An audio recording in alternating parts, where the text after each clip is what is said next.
Hello, my friends. I am glad you are here. Sit back if you can. Let your hands rest. Take one slow breath, then take another. For a little while, we will keep things simple. We will not hurry. We will just listen to a calm human story. Today, artificial intelligence feels ordinary. It sits inside a phone. It sits inside a website. It helps pick a song. It helps sort photos. It helps answer a question. Have you ever wondered how this kind of tool became part of daily life? Long before big cities, people lived close to the land. They moved with animals and seasons. They carried what they owned. Food was never far away. Water mattered every day. In that life, strength mattered, but so did small decisions: where to walk, when to rest, what to keep, what to trade. In small groups, people could remember most things. They knew who shared meat. They knew who owed favor. But as groups grew, people could not remember everything. There were too many tasks, too many promises, too many trades with strangers. So people began to put memory outside the head. Picture a trader in an early village. He has a small bag of salt. He wants grain in return. He does not use paper. He uses stones. He places 5 small stones in a row. Each stone stands for one small measure of salt. When the grain is poured into a basket, he removes stones one by one. The stones do not lie. The stones do not forget. Both sides can watch. Picture a shepherd who lends a tool. He ties 2 knots in a cord. 2 knots mean 2 days. When the cord is shown again, the time is clear. The cord is quiet, but it holds an agreement. Picture a family storing dried food. They scratch a short line on wood each time a bundle is placed inside. When winter comes, they can count the lines and know what is left. These are not machines. They are simple methods, but they carry an early version of the same idea behind artificial intelligence. They use rules and marks that others can see, check, and share. Now the small group stays in one place for longer. The temporary camp slowly becomes a village. People build simple homes. They store food. They make a clear path to water. They plant in the same fields again and again. And because they stay, they begin to count more things. They count grain in jars. They count animals in pens. They count tools that are shared. They also count work. Who helped today, who did not. In a village, memory is not enough anymore, so marks, stones, knots, and lists become part of daily life. When people began to settle in early villages, this need became stronger. Fields needed planning. Water needed guiding. Work needed timing. A village had planting days and repair days. The village also had problems. A storehouse could be full one month and empty the next. A quarrel could start over one missing jar. So villages built small record habits. They counted grain. They counted animals. They marked who worked and who did not. They did this because stable records made stable life. A village that could track food could survive a bad season better than a village that guessed. Soon, some people became known for this careful work. They learned symbols. They learned how to keep lists. They learned how to turn many small exchanges into clear totals. They could look at a basket of goods and write down what it meant for the group. This changed power. When you can count, you can demand. When you can record, you can claim. If a leader has a list of harvest totals, the leader can ask for a share.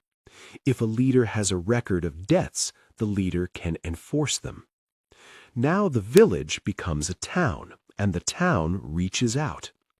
As travel increased, these habits traveled too. People moved for safety, for pasture, for trade, and for new land. Along the way, they met other groups. They traded stone, cloth, salt, metals, and animals.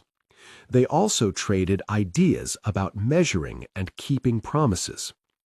A traveler might bring a new kind of weight, like a small stone that everyone agrees is 1 unit. Another traveler might bring a seal pressed into clay to show who owns a jar. Another traveler might bring a shared way to write a number. Each small change made trade smoother. It reduced arguing. It helped strangers do business. Over many generations, trade routes grew longer. Goods moved farther. And as goods moved farther, records had to travel too. A promise made in one place had to be trusted in another place. This led to more writing, more counting, and more people trained to handle records. Now picture a busy storehouse in a larger town. Jars of oil stand in rows. A worker carries a jar in.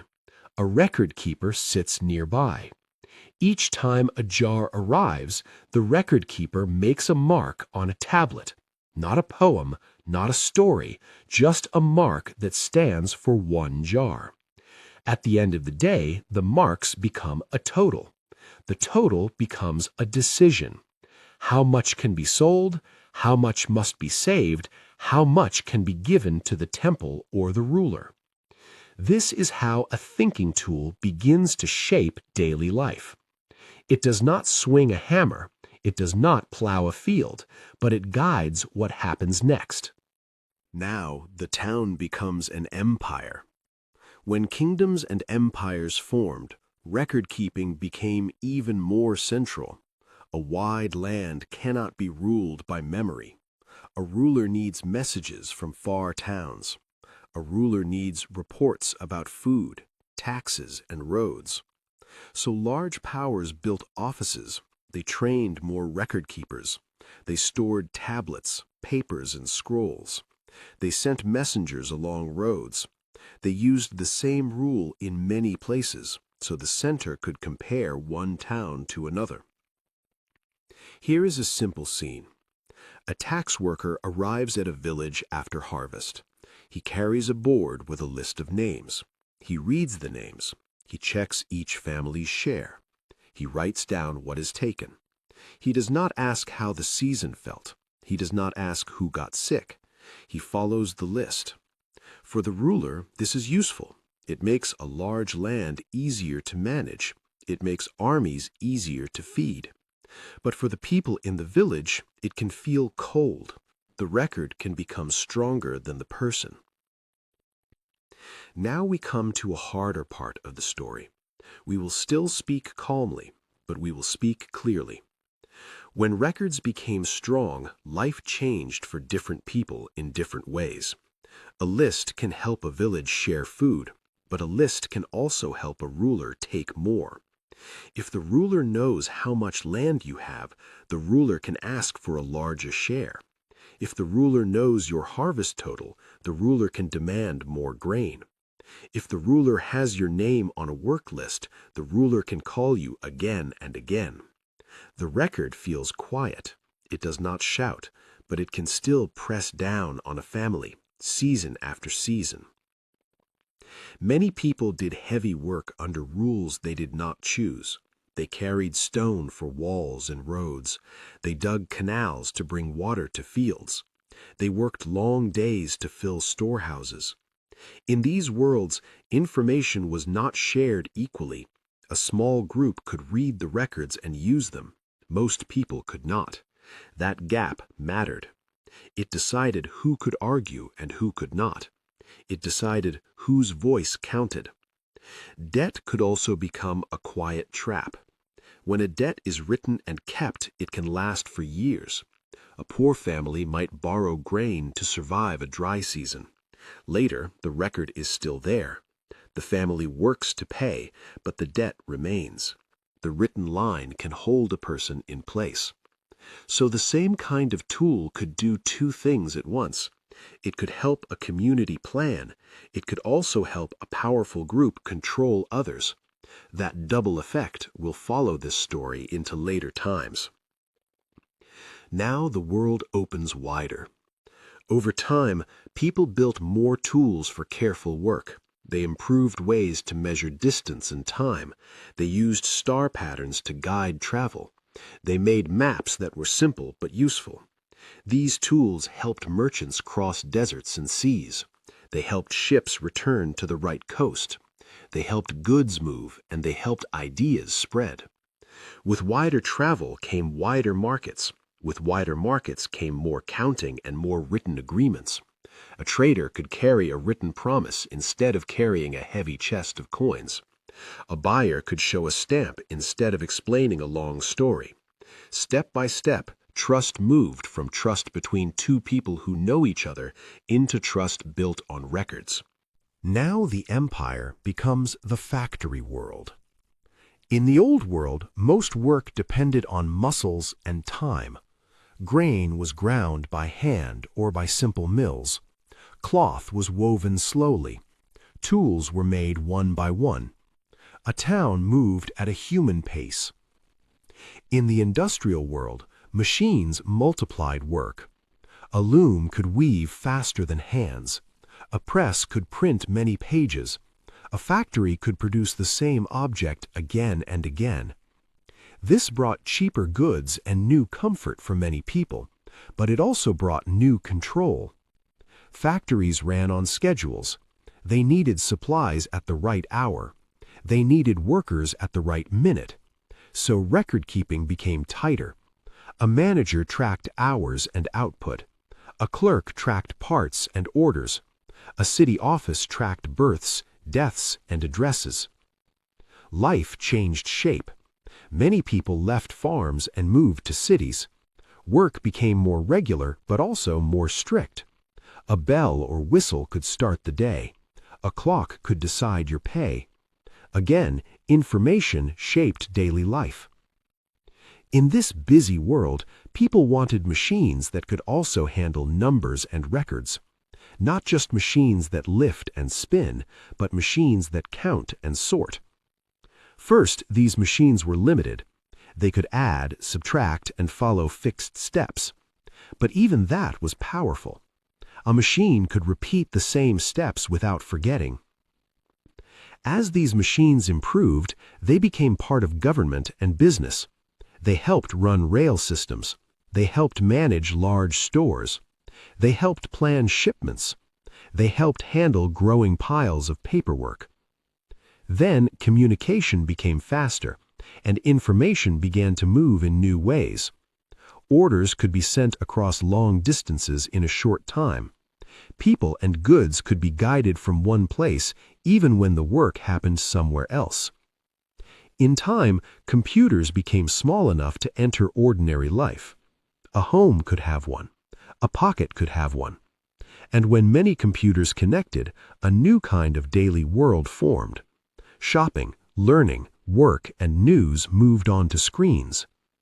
This is where artificial intelligence became common. Think of your phone sorting photos. You take many pictures. Some show faces. Some show food. Some show a beach. The tool has seen many pictures before, so it can put similar pictures together. It guesses what is in your new photo and places it in a group. It is not a person. It does not know what the moment meant to you. But it can do this one small job again and again.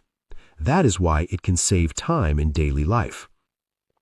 Today, it also helps turn speech into text. It helps suggest words when you type. It helps guide a driver around traffic by choosing a faster path. It helps a warehouse place boxes so workers walk less. All of this can feel smooth and easy. And compared to the past, it is easy. Think of a merchant long ago counting coins by lamplight. Think of a clerk writing the same line all day. Think of a traveler carrying letters for weeks. Many of those tasks can now happen in seconds. But an old pattern remains.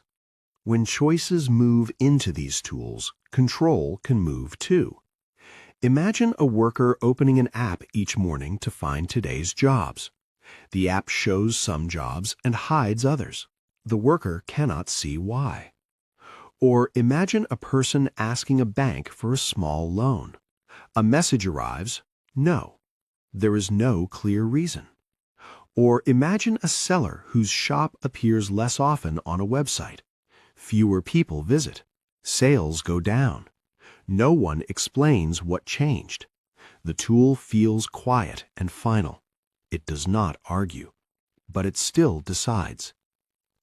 And work can change in harsh ways. Some workers are watched closely. Their speed is counted. Their breaks are timed. Their mistakes are stored. In some places, a person works under a screen that gives orders all day. The screen does not shout, but it does not listen either. Work also moves again.